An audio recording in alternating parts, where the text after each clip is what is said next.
Semua jongos asing yang memain-mainkan atau mengobok-obok negara kedaulatan Republik Indonesia sudah pasti itu akan dimusnahkan. Salah satunya John Anari adalah buronan dan pengkhianat bangsa Indonesia. Sudah saatnya kita berantas dan habisi dia.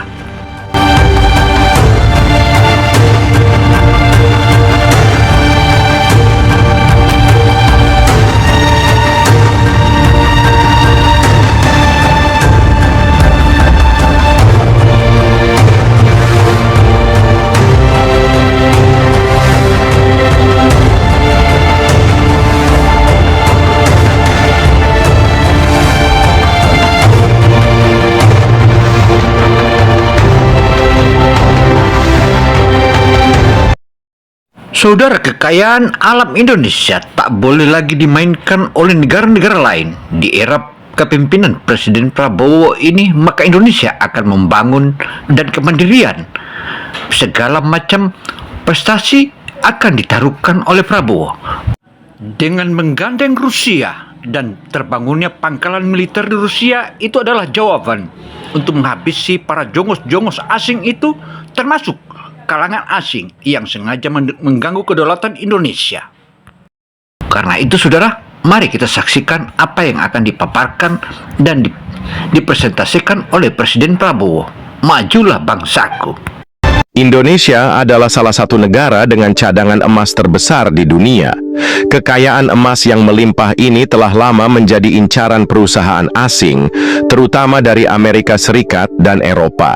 Salah satu tambang emas terbesar di dunia, Grasberg di Papua, selama bertahun-tahun dikuasai oleh perusahaan asing seperti Freeport.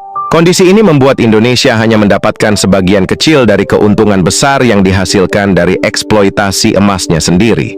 Namun, kebijakan yang diusung oleh Prabowo Subianto, terutama setelah terpilih sebagai Presiden 2024, mulai mengubah situasi tersebut. Prabowo dikenal memiliki visi ekonomi nasionalis yang menekankan pentingnya kedaulatan sumber daya alam.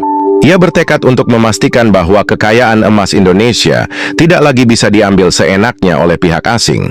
Langkah-langkah yang diambilnya dalam memperketat pengawasan dan pengelolaan tambang emas Indonesia membuat banyak negara di ASEAN hingga Eropa merasa cemas.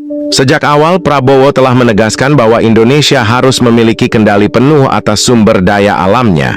Salah satu strategi yang diprediksi akan diterapkannya adalah memperkuat kepemilikan Indonesia atas tambang emas melalui BUMN tambang seperti MIND-ID.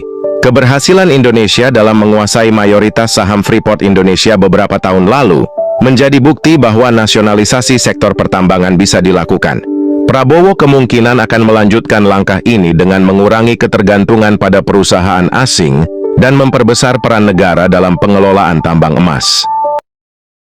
Saudara, Prabowo menyebutkan bahwa Danantara ini adalah merupakan instrumen untuk suksesnya ekonomi Indonesia di berbagai bidang. Demikian laporan media ini sebagaimana dipaparkan Prabowo. Saya Gina Samsudin Mirsad melaporkan. Wassalamualaikum warahmatullahi wabarakatuh.